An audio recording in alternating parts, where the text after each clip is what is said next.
Welcome to the second episode of the Neet Bherwani show. Joining me today is someone whose content I've been following for a really long time. His name is Josh McCartney. Welcome to the show, Josh. Thank you very much for having me, man. And let me give you a quick introduction to Josh. He's a verified account on TikTok. You have around 700K followers over there. And that's when I came across him. He's known as the memory coach. We're going to dig deep into the memory side of things. You're going to find out about his journey, where he is now, where he wants to go in the future. How did he get over here? And a lot of interesting things which Josh has never shared before. Let's see how this podcast goes. Josh, it's a pleasure to have you here. Thanks for having me, man. I'm a little bit nervous now. Why is that? Just all the hype up. I need to live up to this now. Okay.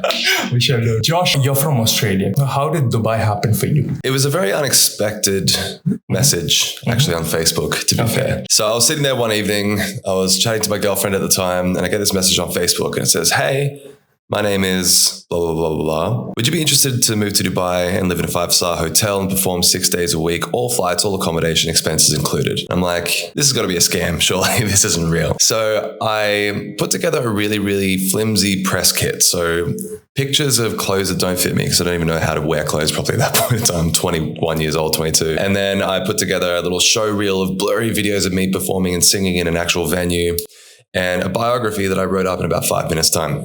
Sent it away, thought nothing of it. About 5 months later, they're like, "We really like you. Here's your ticket. You leave in 2 weeks." Oh, wow. So I immediately kind of, again, thought it was a scam, but it turns out it wasn't. I got to the airport, the ticket works. I get to Dubai and I get picked up in a limousine. That's a grand pickup for you, right? Grand pickup. We're driving past these 5-star luxurious hotels that are just grand and incredible opulence and all this sort of thing. And I'm just like, this is ridiculous. I was laughing so hard. I didn't believe this was real. It's about 3 or 4 o'clock in the morning in Dubai. And I call my parents and all my friends and family individually. I'm showing them around this room and I'm like, "Look at this. This is crazy." So I ended up performing at this hotel for 8 months. Oh, so 6 nights a week for 8 months, I was living in this hotel. Right. And I loved it. It was an incredible experience, but anything that becomes routine and default can get boring, right? So I wanted some new experiences. So I ended up moving back to Dubai, ended up starting doing my own performing, my own agency. So I started booking and contracting other artists throughout Dubai as well. Realized it wasn't for me, and I ended up finding the coaching space. Okay, so you're a musician, correct? I've heard you play the electric guitar. I've heard you sing.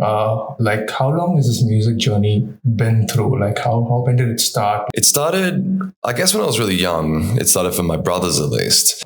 But my parents didn't want me to start music because they didn't want another one running around the house playing loud songs and stuff like that, right? So I actually didn't start playing until I was about 15. Oh, so wow. I started playing drums at about 15 years old, guitar about 17, singing around 18. And I turned professional with singing at around 20 to 21 years old. So it's been about, from the time you turned professional, it's a 6-year journey from starting from 15 to 21. Right. Roughly, yeah. Okay. But I was doing little performances here and there, and I already kind of visualized myself as somebody who was already successful with music, even from the beginning. Mm-hmm. So even when I hadn't done a single performance, I saw myself performing on stages. How do you do that? Like how can you see yourself as a success even before performing? How does that visualization work? I just imagine myself on big stages and getting super excited about it, and imagine people being like, "Josh, amazing." Okay, this brings us to a very interesting part of the podcast again. I came across a recent video of yours, where you spoke about how to increase confidence while public speaking, especially if you have stage fright or something. And then you spoke about the giving mindset versus the receiving mindset, right? Mm. So the giving and receiving, it's a little bit complicated. When we generally do public speaking and whenever we're speaking, a lot of the time we're trying to deliver the most amazing content. We're trying to be the coolest, the best, the funniest, all those sort of things. But when you're doing that, you're trying to take something from the audience, which is their applause, their love, their respect. Right. And you're trying to essentially take that for yourself. And when you're doing that, it puts a lot of pressure on you to be the expert and actually deliver the best stuff. Especially if you're new to this, you're not going to be able to actually deliver great content because you're going to be worried about, what are they thinking about me? Have I got the right information? How do I look on stage? You're focusing on all the things that could go wrong, essentially. But if your entire intention is to just say, I just want to leave you with something that you can apply and implement in your life that can change your life today. Okay. That's a completely different mindset, right? Right. And we can only focus on one thing at one time, which means we can only get one outcome at one time. So if you're thinking about, please deliver the best thing, it could end in fear, well, then you're going to be fearful. But if you go from, I want you to just take away something today, then your entire mindset is completely switched. It takes off the pressure of needing to be expert, and you can actually deliver something that will help somebody. Wow. Do you tell this to the audience before starting your gigs? Do you tell them that I just want you to take away something and that's how you reduce? Or this is something you pass on for internal Josh to know? Just the internal. Got it. I mean, and it makes a huge difference, right? Our mind is crazy. Its potential is unlimited. And when we're speaking about the mind also, I really want to know the journey of how memory coach started, like how Josh became the memory coach on TikTok. I read something very, very interesting on your website. It said that you failed in school and university, and now you're out there teaching people on how to learn and remember things. They contradict.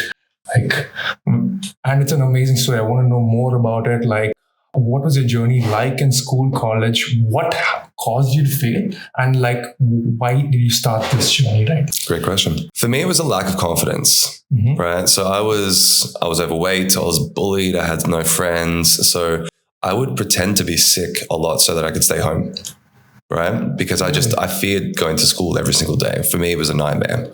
Which means that learning was associated to fear and anxiety and, being bullied and that sort of thing. So for me, I never had a great learning experience, which means I wasn't a very good learner.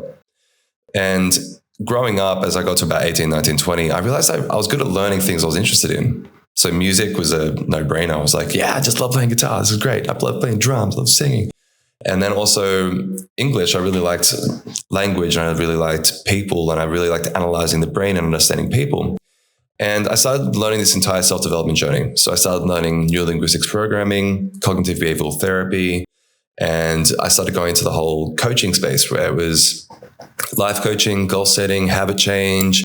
And then I started actually learning memory techniques because I was always learning. I was always excited to learn something new. I was listening to Tim Ferriss podcast, Tony Robbins, Joe Dispenza, all these really, really incredible scientific minds, but I was realizing I wasn't retaining anything, nothing.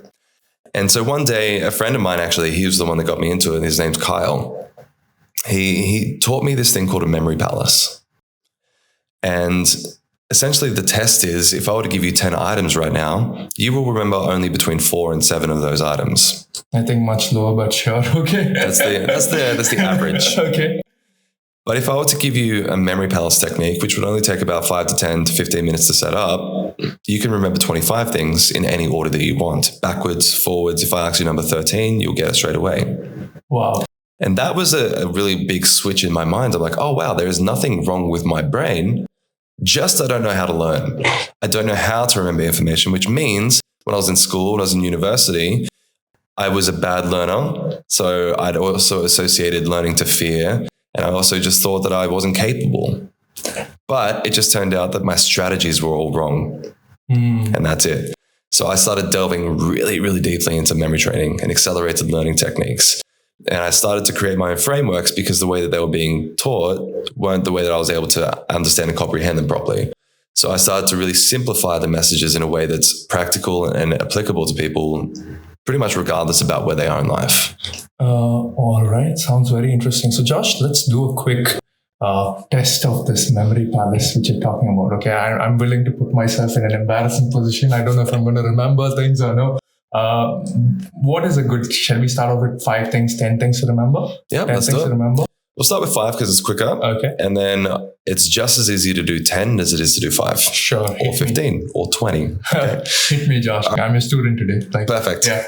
Alrighty. So we're going to save 5 spots in this room. Okay. Okay.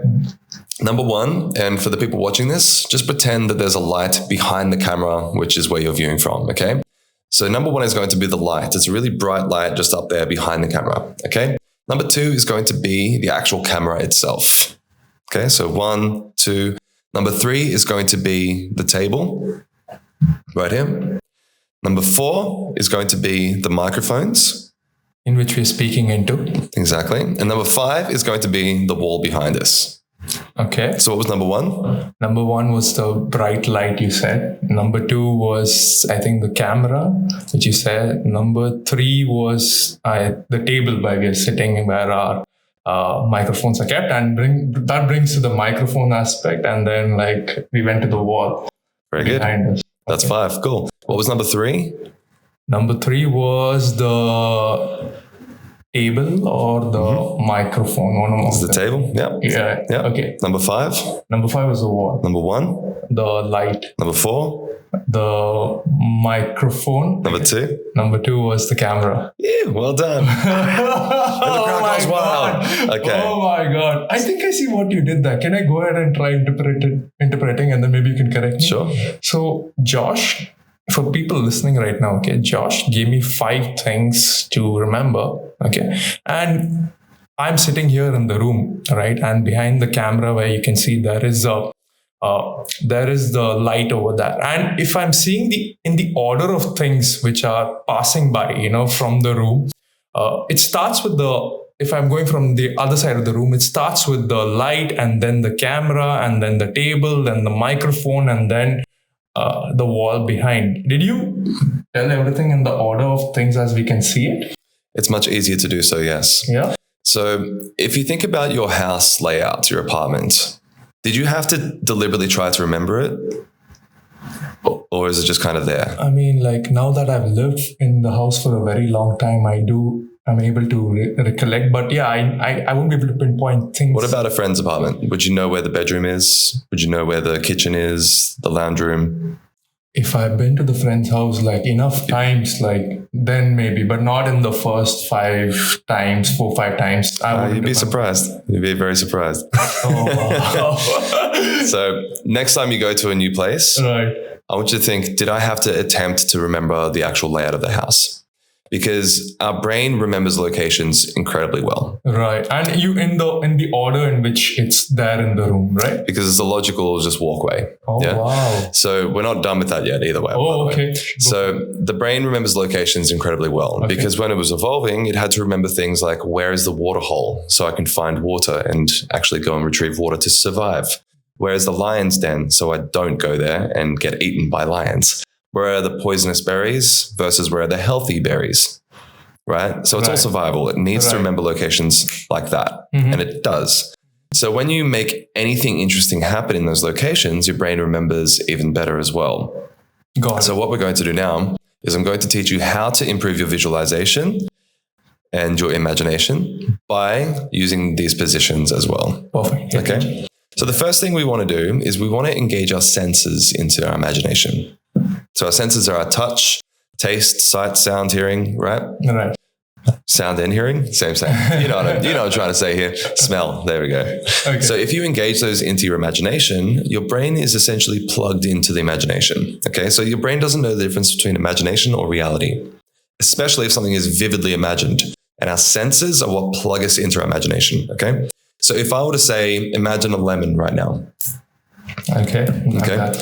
Imagine you pick it up and you can feel the pores in your hand of the side of the lemon, the skin, right? And then if you squeeze the lemon and some juices come out and they hit you in the eyeballs and it stings a little bit. Right. And you can smell the zesty, fruity flavors of the mist that comes up into your nose. And then you go to bite into the lemon. You can taste that bitterness, right? Okay. And you might even start to salivate a little bit and feel it in your mouth, right? Yeah, my eyes may squint a little because of the sour taste. Exactly. Yeah. So your brain thought that was real, actually. But it's not, obviously. Oh, wow. So I want you to imagine your senses. So touching the light, imagine touching it, getting the lemon and squeezing it all over the light. So the lemon juice actually bursts the light bulb. So the entire thing is broken because of the lemon juice, and you're touching it and seeing it and it squirts into your eyeball. Okay. So imagine that happening in that position. Okay. But see, when you're saying imagine that happening, I know it's not real. Because you're still saying imagine. I know I'm able to see it, but I'm able to differentiate between reality and what I'm imagining. Consciously, you're able to, but unconsciously, you're not. Okay. When does That's this... why your brain squints when you think about the lemon hitting you. Okay. Because your brain is thinking it's real in that moment. Otherwise, it'd be like, screw you, I know what's up. You're trying to lie to me? No. I get what you're trying to say. Oh, very, very interesting. So what happened up here? You said to take the lemon and against the light and imagine squishing it against the light is what you said. And what are we trying to remember? It hitting the eye and the aroma. Yeah, because it's activating our senses. Correct. And our eyes squinting. I think that was... Yeah, exactly. So we're trying to remember our senses. Okay. Yeah. Next one we're going to remember is our emotion. Okay. When you add emotion into these visualizations, into the pictures, then it becomes a lot stronger as well. You might remember the most powerful memories you have, which are generally emotional. So your worst nightmare you've ever had. The first time you kissed a girl or something like that, right?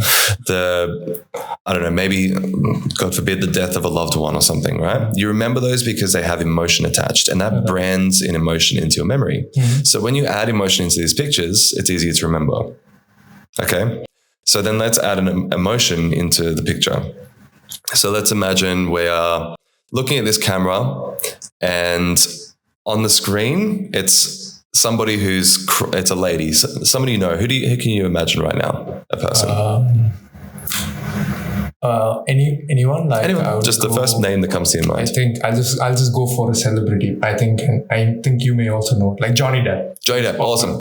So imagine he's in the camera, right, on the screen. Okay. And he's crying, and then he's happy, and then he's sad, and then he's afraid, and then he's surprised, and then he's disgusted. You know, so he's going through a whole range of emotions on the screen, which is great because he's an actor, because he's able to use his emotions. Right. Okay? And when you use emotion, our brain pays attention, which means it's able to remember information a lot better as well. Okay. So we have our senses, we have our emotion, and then on the table, the next thing that helps is movement or action. Okay. So when something moves, our eyes dart to it straight away. Right. So if there were a lion over in the corner and started running towards you, do you think you pay attention to it? I mean, yeah. My life depends on it. Exactly. And the brain is always scanning for threats in the environment. It's always scanning for movement that might be able to attack and hurt you. Okay. So it's always doing that. It's asking 5 times a second if it's safe. Okay. So when we, again, imagine something with senses, our emotion, and now some movement in those pictures, then you're able to create a really, really strong memory from the beginning. Okay. So in order to remember movement or action, let's say that there's, I don't know, a lion on this table, and he's running across, and he's moving, and he's stretching. He's like doing the upward facing cat and the downward facing cat. So he's doing all these stretches, and he's moving, and he's running, and he's doing an action film. So the lion's driving a car, and it comes up and it crashes and burns because of an action movie he's in as well. Okay. All right. Ridiculous, weird, vivid, strange, slightly emotional because it's funny. Yeah. So as we're adding these things into it, it helps us to remember more information. Right. Now let's just go with 2 random things. Okay. 2 random objects to remember. What's a random object that comes to your mind right now?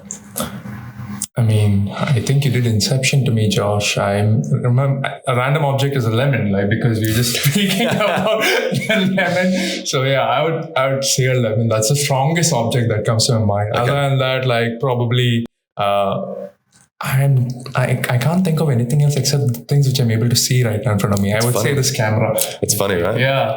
So let's use a camera then. Okay. Let's use a DSLR camera. Okay.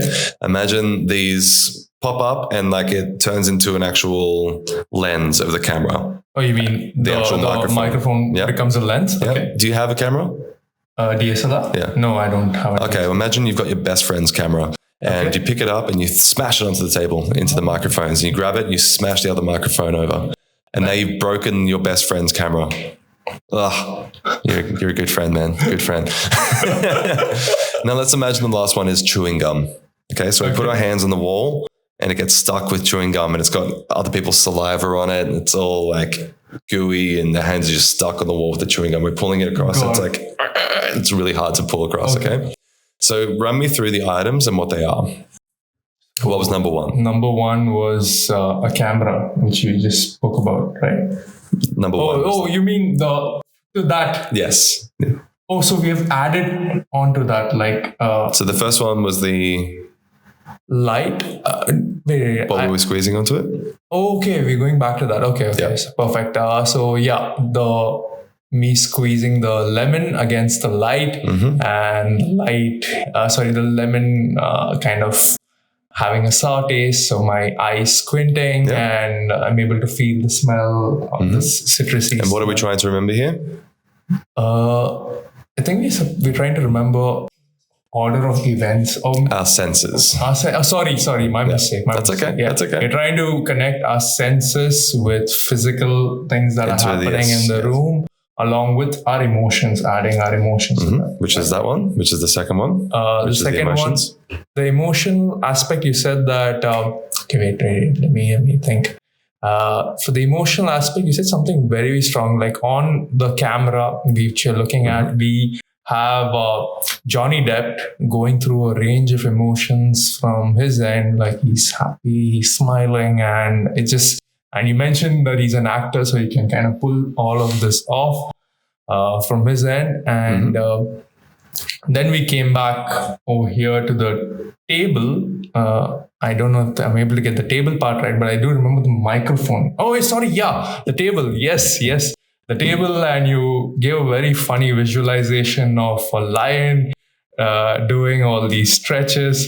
It's called downward dog, but I'm hearing downward cat for the first time. I'm not sure if you just said that on purpose or what that was going through my head. I mean, am I right? Oh, deliberate? Okay. I was like, it's just saying it. Okay, but yeah, he's just moving around. I was able to picture a small, I was able to picture a small line doing that. Then we came to the microphone. You spoke about how it's you asked me to imagine it's a camera, my best friend's camera, since I don't own a DSLR. And I just happened to break it. I happened to smash things. I was like feeling the guilt of doing such a thing to such an expensive piece of equipment. It hurts when you're a content creator, you know. Oh, yeah. And then you went to the wall and you spoke about the chewing gum, and I just put my hands against it, and I feel all dirty, and my God, Josh. Amazing. Thank you so much. And it's harder to do 10, 15, 20, 30 objects than it is to do 5. Okay. Especially when you add your senses, emotion, and action into these pictures. Wow. You just made me remember a whole story. I mean, I needed a little bit of your guidance because I was a lost, but once you did provide that slight hint, I was able to, man, crazy. This guy right here has hacked how the brain works, guys. Oh my God. Like, I'm sure you would have helped a lot of people throughout this journey, right? Like, and I've seen like some of these people come and even gift you on TikTok, you know, like I think you've spoken about it. Like, who is the person you had the most impact on? Can you talk about your most impactful story through memory coaching? Yeah. And like, how did his or her life change through something like this? Yeah. So when I work with people, it's not always just a one outcome goal. It's kind of an all-encompassing thing, because memory is attached to the way that we feel, the way that we think, and the way that we act in our day-to-day life as well, right? And because I've got the history in NLP and CBT and everything, I'm able to start identifying what people also need. So a lot of people come to me because they think they have just a memory issue, but it turns out there's a whole issue in their life that they want to fix. One of my clients suffered really, really badly with overthinking, anxiety, slight depression, getting frustrated and angry, couldn't control his emotions. He wanted to improve his memory, sure, but these were the things that we needed to fix as well. The memory part is very, very quick. It's very, very simple. It's very, very easy. But when we're talking about people's entire lives, then that takes a little bit more time. But since he was working with me, within the first, I think it was 3 months, he got 2 promotions in a completely new industry. So he went from IT into HR. Then within 6 months, he's had 5 promotions. 6 months, 5 promotions? Yeah. And he just got another one like 2 days ago, I believe it was. So it's because he's been able to start learning how to control his imagination, which is what all memory is, by the way. Memory is also imagination. Everybody has these things where it's like intrusive thoughts or They overthink bad scenarios. It's all imagination. And memory allows you to control that imagination, right? Just like we did now. We controlled our emotions. We controlled these pictures. You can start that in day-to-day life, which means you can have better conversations. You can deepen your communication with people. You can start listening better. You're more focused and attentive. And you start to actually view life in a different way than you ever thought possible. And since he started doing that, his entire life changed around. I mean, completely. 6 promotions in 6 months is crazy. It's insane. I've never heard of anything like this. Yeah, and that's one of the stories. Got many more, but that's the first one that came to my mind straight away. God. Okay. That's a powerful one indeed. So you have changed. This man, would be so thankful. It's a guy, right? Yeah, it's a guy, yeah. You'd be so thankful to you and what you've taught him. And you've basically changed his life completely, switching industries, getting him all the promotions. And one thing that caught my attention, which you're saying right now, is I think what you were trying to say was be in the moment, have more better conversations. It's all in our mind, stop imagining. It's something about mindfulness also, right? Mindfulness means, I think, correct me if I'm wrong, I'm still learning about it. It's just about being in the moment and just being focused on one thing that you're doing at that particular time. For example, I'm having a conversation with you right now. All I'm focused is on the conversation. How do you develop that? Because I'm someone, who has multiple things running in my mind. This is a very, very common issue nowadays. Right. Because we're highly distracted. Okay. Side note, the brain is only able to focus on one thing at one time. There is no such thing as multitasking. Absolutely. Okay? Agree. And people will try to counter me with this. What about a woman holding a baby and then cooking dinner and then doing the washing? Those are all separate tasks. Correct. And she's focusing on separate tasks at different times. Right. So that is not multitasking. Right. That is rapidly switching between multiple tasks. Okay. And in day-to-day life in work, your ability to do multiple things at one time, both of those tasks, you do them not as good. Okay. So when you focus on one thing at one time, your ability to do that one thing goes up. Okay. So when we're trying to multitask, we're not actually focusing on anything at once. We are, but we're switching between multiple tasks. And when you are trying to be doing all those things at once, you're not doing it very well. My question was more towards the mind aspect. Mm-hmm. When I'm doing the physical aspect, yes, I agree with what you're trying to say. There is active task which you're doing at the time and the passive task. For example, if I'm running becomes very passive. It's a thing which I'm doing repeat. I don't have to think a lot about it. If I'm getting the definition right. And people think that walking and listening to music is also multitasking, but it's not. Walking is an activity which you can do and your brain doesn't need to pay full attention. Correct. But my question is if I'm having a conversation, not in this case, or maybe even in this case, my mind is wandering to other things also. I'm multitasking in my mind, thinking about different things over there. How do I I don't know are you getting what I'm saying? Yeah. So mindfulness is essentially awareness of, okay. And a lot of the time, we're not aware of what we're thinking about. Right. So when you're in a conversation or when you're thinking about what you need to get done, you might be thinking about an argument you had the other day. You might be thinking about some other tasks that you've got to get done. But because you're thinking about everything except the actual task that you're doing, you can't focus on it. So mindfulness is literally just awareness. When you are meditating, have you done meditation? I've tried, Josh. I've tried multiple times, but it's never a habit which is stuck, because I've noticed when I start meditating from my end, the mind again quickly loses track. I'm what am I doing? I should rather be doing something more important at this time, Mm-hmm. And then I've heard that you again have to catch your mind over there and bring it back to focus. I focus on your breathing or something like that. But it's not a habit it's stuck. I've tried multiple times, but I've failed miserably. But it's something that I want to start. Yes, give me your inputs on meditation and how it can probably help. So meditation is a funny thing. People always tell me they fail at meditation. Right. Or they're not doing it right. Okay. The thing about meditation is there is no right way. There's no failing at it. There is just a process of. You don't get so good at meditation that you get to stop one day. It's still just doing mental reps at the gym. That's all you're doing, right? Meditation is becoming aware of thoughts and letting them pass by. The problem is what happens is I kind of analogize it or make it a metaphor of a car. Okay, so imagine you're watching a highway and these cars drive past. One's a really angry car and you hop in the car and you're like, get really angry with all these thoughts and you go for a couple of kilometers down the road and then you hop out of the car and you're like, whoa, what just happened? That's weird. Okay, and then another one comes and then a sad car and you get in the sad car and you drive for another few kilometers and then you hop out and you're like, whoa, what just happened? And then a happy car comes along and you get in the car and you're like, this is awesome. And you hop out and then a sad car and you're just hopping in these cars, right? But none of these times that these cars came past were you that car. You were just in the car experiencing it. Right. So you were never the anger. You were just experiencing it. You were never the anxiety. You were just experiencing it. You were never the happiness. You were just experiencing it. So when you are aware of these emotions, you aren't actually the emotion. So it comes back to the awareness of, not the experience of being. Okay, so when you are aware of these thoughts, you're not them. So your entire job in meditation is to just not become anything except watching. Not associate yourself with that thing which is happening. And the more times you do it, the faster you get at not getting in that car. Instead of going a couple kilometers down the road, you might go a couple hundred meters. Right? Oh, wow. And then later, you see the car and you don't get in. Right. That's because you know what it's going to do to you. Yeah. But if you don't continue to actually use that muscle, you start getting in the car and going further and further and further down the road. Until you start watching the car and not going as far.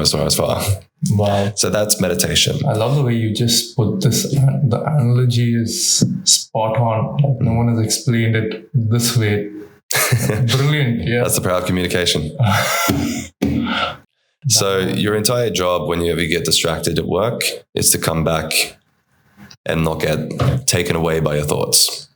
If you're trying to focus on a conversation and you realize that you are getting trapped up in a thought about what I've got to do later, make a mental note and come back to the moment. Don't get in that car and drive farther away. Correct. Stop. Yeah. Kind of a couple hundred meters rather than 2 miles. I want to remember the story for the rest of my life, by the way. Like, this is a great piece of insight that you've just shared over here. And you mentioned earlier in the conversation that you consider yourself already a successful musician, right? You consider yourself a successful musician. Okay. All right. And at least the mind, in your mind, you're killing it out there. Yeah. Okay. When we look at your music career versus your career and teaching people how to communicate better, how to become better leaders, how to speak more confidently in front of a public, how to overcome their fears, think of one thing, everything that we spoke about over here. Like what gives you more fulfillment in life from your end? Like, is it the music career? Is it this one? Like, I just want to know your take on it, because I don't think if you've spoken something like this in front of the camera, and we said earlier in the start that we're going to, ask you questions that I don't think you've answered before. Yeah. So music was my pursuit of self-fulfillment, I guess, or selfishness, ego. When I was doing music, it was all about me. It was all about, I want to be on stage, I want people to praise me and be inspired by me. And that was the taking mindset that I was talking about before, right? I wanted people to leave thinking, damn, he's good. And I want musicians to come in and be like, damn, you see that thing you did on the guitar? That was awesome. So my entire intention was to hop up there and be the center of attention. And I never found fulfillment in music, just to be full disclosure. I would get on stage, I would play, people would dance, have fun. Sometimes people would cry and then they'd leave and then I would be a distant memory. So I have impacted slight amount of lives with music, but I've never impacted people's lives in a way that I actually noticed measurable change. When it comes to coaching, I can have a conversation with somebody and then them have actual impact and clear change in direction of their life. Just 3 weeks ago, I started with a new client. And he said after the first session that we had, he had more breakthrough after one session than 15 years of therapy after a conversation. So for me, that is more impactful. It's more addictive because I can see a huge change in somebody's life. And then it makes me want to do more of it because it's fulfilling. I feel like I actually woke up and chose peace, rather than violence or ego, Got it. So for me, the coaching is fulfilling. I get to do what I actually love. Music, it's everything I wanted music to be. I always wanted to be inspirational. I always wanted to help people, but music was always a selfish pursuit. This is a selfless pursuit to make me feel good, which I don't know if is selfish or selfless, but the intention's better. Got it. It's impacting more people. So definitely impacting people in a higher magnitude is what I'm saying. But you earlier said that through your music, you made people cry. How does that happen?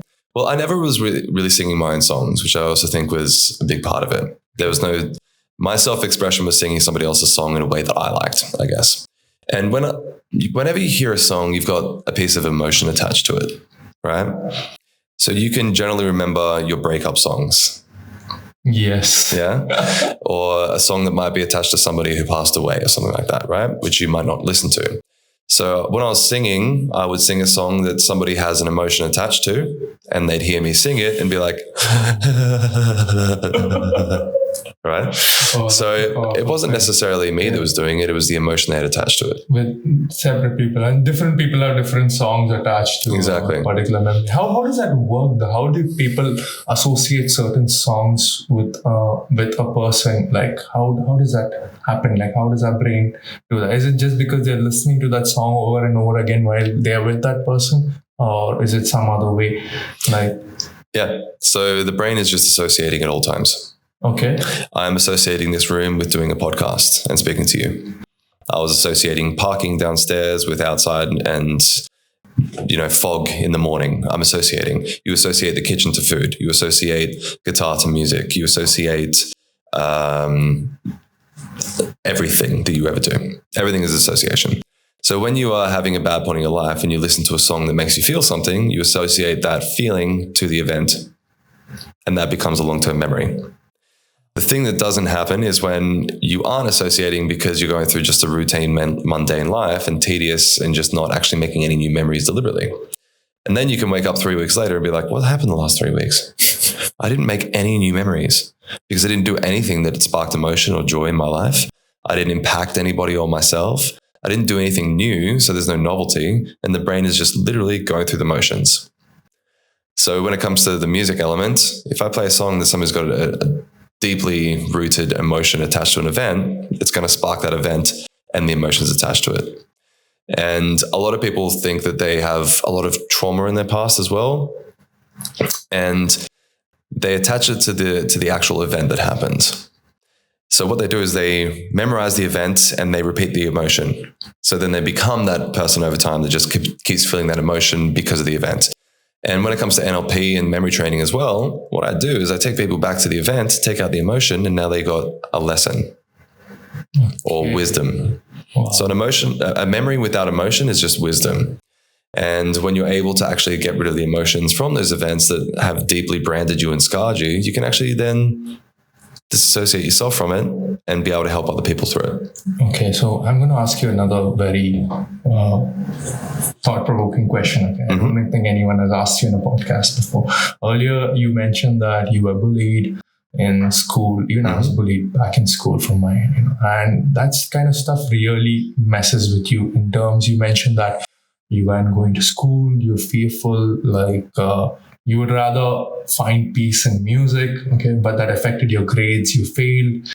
How does someone get over something like that? Because I feel even as I was bullied as a child, in school, that thing has affected me even lifelong. Like if I look back at some things like why do I behave certain way? I associate it back to, maybe. So how did Josh come out of that deeply impactful part of his life? Good question. So the worst things that happen to you create your biggest strengths. The reason why you are, good at your job, good at conversations, the reason why you might want to connect with people is because of those experiences happened. Okay.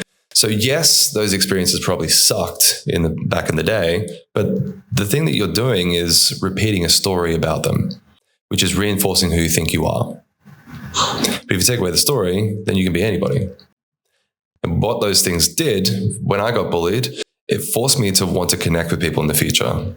It forced me to want to raise my voice to be able to help others. So if I didn't get bullied, I wouldn't be in the position where I'm helping people at the moment. Okay. So thinking about every single bad experience that's happened to you, how is it secretly the best thing that's happened for you? Not the worst thing that happened to you. Got it. Same experience, two different pathways. One leads to pain, one leads to fulfillment. Now it's a choice.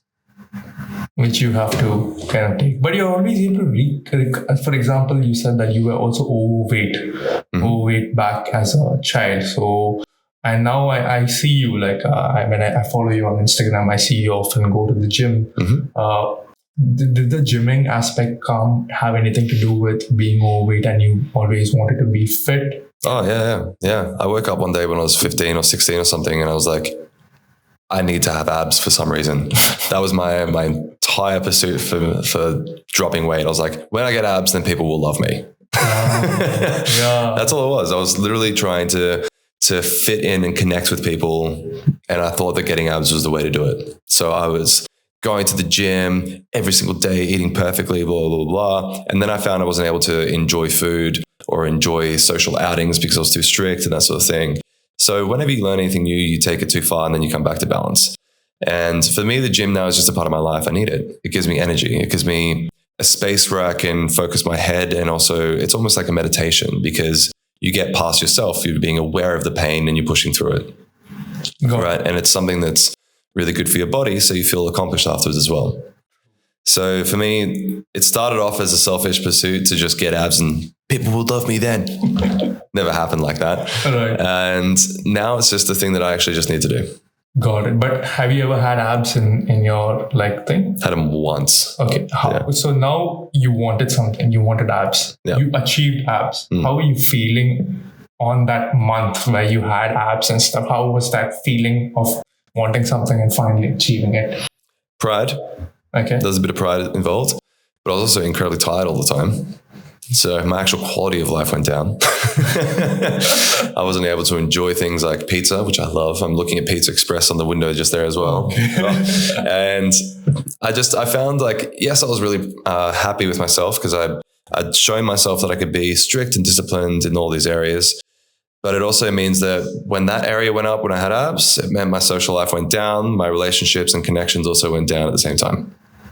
So I swung too far on that pendulum and then I went back to balance. So you can have multiple areas of your life which are a higher standard to yourself. I found I'm in a current position where I'm pretty happy with the balance of my life. And for me, abs isn't the pursuit. I've got a decent physique, but it's not bodybuilder, which I'm not looking to do. Yeah. Got it. And one thing that I wanted to ask you something which I've started noticing recently. I don't know how long you've been following. You had uploaded a couple stories where you wake up, you're at 4:30 or 5 in the morning. You're posting a picture, early morning. I don't know, you're taking a walk, you're going to the gym, but you're someone who wakes up early in the morning. My question is, when did this start? Why did this start? And how is that impacting you? What time do you wake up? I think you wake up at 4:30? 4:30. How has your life changed waking up at 4:30 in the morning? So I have never been an early person. My Lord, I would wake up 10 minutes before school and run to school because I wanted that extra 3 minutes of sleep or something, right? So I was never the sort of person that would get up early. And for me, it's still difficult. It's not easy. It's still every morning. It's a mental battle. It's I could just lay down. I could do it, right? It'd be so good. Look how comfy that looks. Doesn't happen. I have to go up. I just put my pants on, my shirt on, and I just walk straight out the door. Okay. Right. And I put on a meditation, which is it's an active meditation, which is to remember your future goals. Kind of like when I said I used to visualize my playing in front of stages or whatever. Now I visualize speaking in front of future stages, right? So it's still kind of very similar, but I'm just imagining things I want fulfilled. And it's music that pumps you up as a dude being like, remember your future sort of thing, I'm walking along and I'm just like, this is amazing. And by the time I get home, I'm not tired anymore. Okay. And then it's 5 o'clock. So I've already done my little morning walk and meditation combined. Go back and read a bit, do a bit of journaling. I just want to stop you there. So you're saying that you can walk and listen to meditation at the same time? Yeah, it's a walking meditation. Wow. Okay. I always associate meditation with sitting quietly and Yeah, that's the misconception about meditation. It's you have to be a monk in a cave for 300 years. It's not the way it works. Okay, this is something I can implement. This is easy. Yeah, I can send you the meditation I use as well. Will definitely. Go on. Sorry. Yeah. No worries. So by about 5 o'clock, 5:30, I'm generally done with my morning, and now I can start working. So by the time 9 o'clock comes along, when people start working, I've done most of my day, and now I get a second day to enjoy. So by 3 o'clock, I have a third day that I can enjoy, which is the social element or something like that, right? And I've found that I get 3 days in one. I'll get 10 times more done in a single day than I normally would if I wake up at 7 or 8 or 9. And back when I was doing music all the time, I was performing 7 days a week. Some of those gigs would finish at 1 or 2 o'clock in the morning.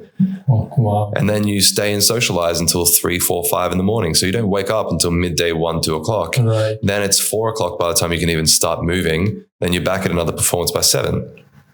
So I would get nothing done. I'd be tired. I'd be drained. I'd be having all my energy taken from just socializing and being out late. And my entire circadian rhythm was screwed up.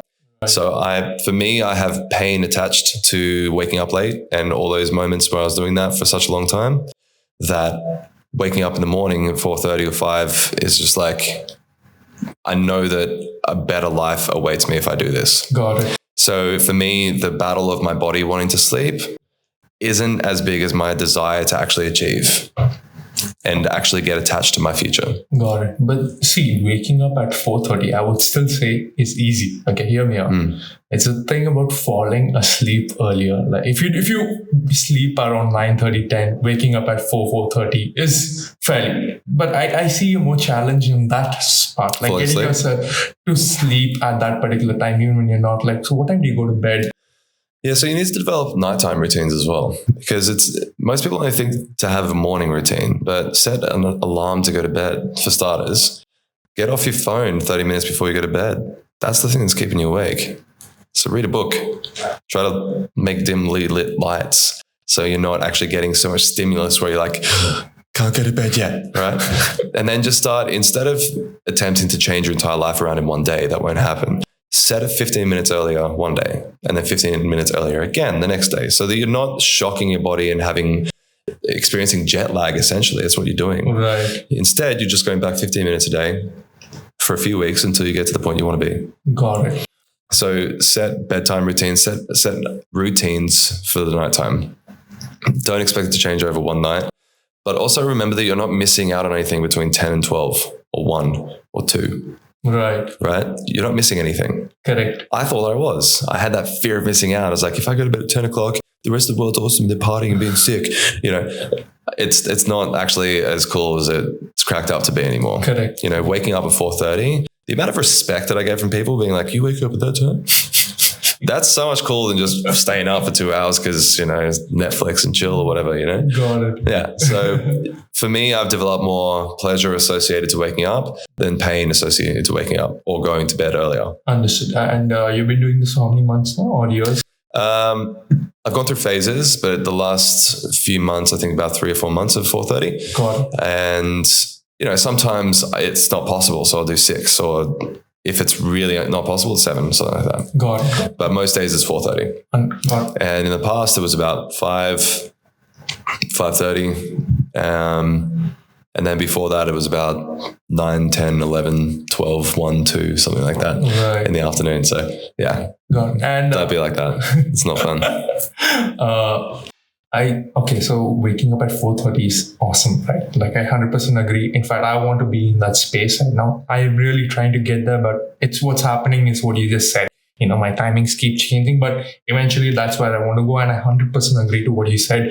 You basically, when you wake up in the morning, I think the most important thing is to give time to yourself. And like you're prioritizing yourself first over everyone else, your work and everything. You're waking up in the morning, you're listening to meditation. Like that's working on yourself. I think there's nothing more. And when do you work out in the morning too? Yeah, normally about Perfect. 7, 8 o'clock. Perfect. So again, you sorted the mental side of things, and you even gave yourself the physical kind of thing. So you completely, and then like you're getting the day started. I completely agree with you. I want to be with that. Okay. And my question to you comes back to this. Like, I've seen one of your videos where you mentioned about having an accountability person, right? I was just about to mention that, by the way. Yeah. Yes. Oh, wow. Okay. You mentioned about having someone be accountable. Like, who are you accountable to for this? Like, do you have a person in your life, like, who inspires you or who keeps a check on you? Like, who's Josh accountable to? Yeah. I've got a few people, actually. Okay. So different areas of my life require different accountability. Generally, as a weekly non-negotiable, every Monday night I meet with a friend of mine, Pedro, and we discuss what our goals are for the week, what we want to achieve financially, professionally, and then also personally.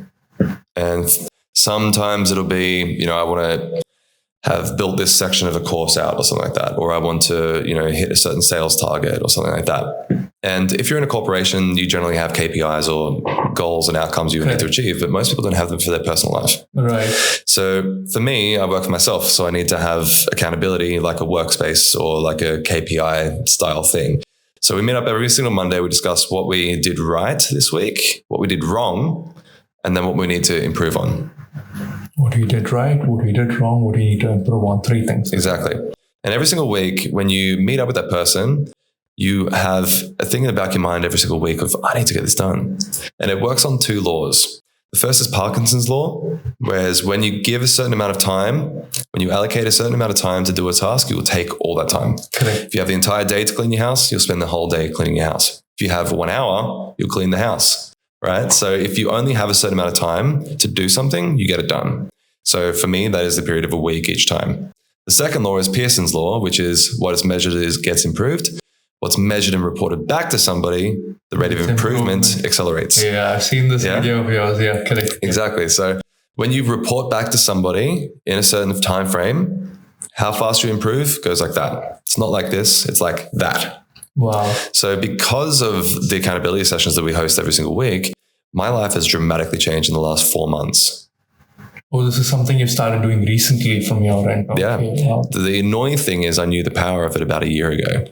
Oh. That's the annoying thing. That's the thing that you kick yourself with, which is like, I wish I started earlier. Yeah, I'm still happy that like I'm doing it now. But if I started a year ago, well, I don't know where I'd be, right? But the thing is, people always think, yeah, that's a good idea. I should do that. But it's not until you experience it that it's life-changing, right? So I'm accountable to my friend Pedro, every single week. And then I also have a couple of different mentors in business. One's for sales. One is for, I would guess, abundance activation. And then I also just have other friends, like you become the people that you spend the time around. Got it. So spend the time around the people you want to become like. Absolutely. And it is actually that simple. You're the average of the 5 people you're closest to, right? And people think it's just a cliche, so they turn off. But, got it. Cliches are just wisdom in a few words. True. Yeah. And we could go deeper into why the brain doesn't care about that sort of thing, but I don't think anyone cares about that. So. No, definitely.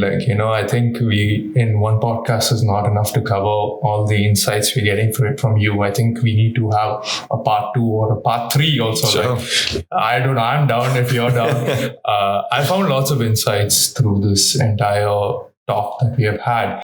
And so much value-add information. I think even the audience will be able to relate. I think they've been able to learn how to associate things, how we associate things, how your memory techniques work, associating emotions, physical space, your senses.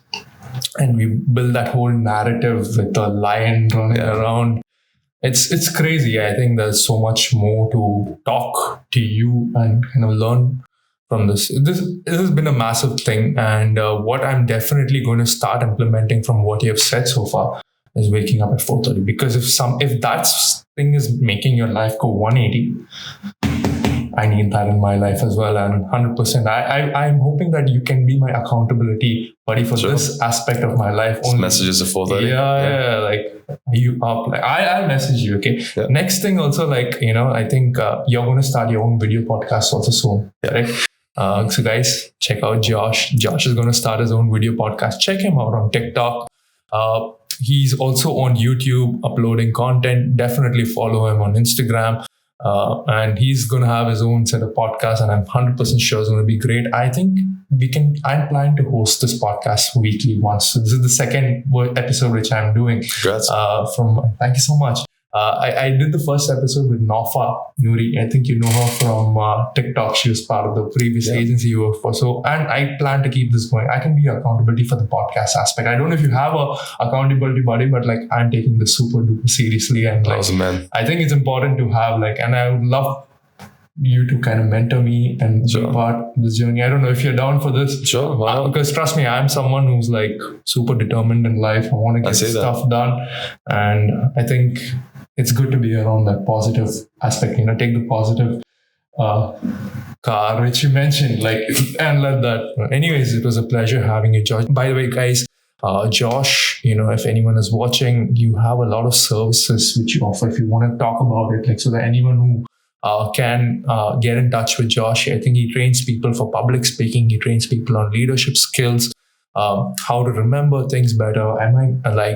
How to communicate across more confidently. You can mention the other things also that you do, so that if you ever want to get in touch with Josh, you can follow him on the social media handles and, of course, approach him. And I think he's the right guy to get things done. Josh, do you have anything else to add?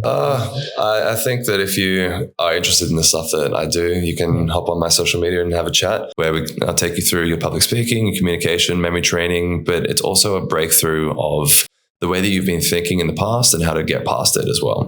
So that's one of the services that I love doing the most, because we can get really, really deep into things as well. Otherwise, do the typical coaching sort of stuff, got memberships online, got workshops that I do. So whatever you enjoy, whatever you like to improve on, just send me a message, see if I can help you. If I can't, I'll try to direct you to somebody who can. That's easy. He's the man for the job. All right, guys, with that, signing off. Hope you had a amazing session. This session was life-changing for me. I hope you guys were able to connect and take something from it as well. Thank you so much for joining. Thank you, Josh, for coming over here. Hope you had a great podcast session. And signing off. See you in the next episode. Thank you so much. Bye-bye.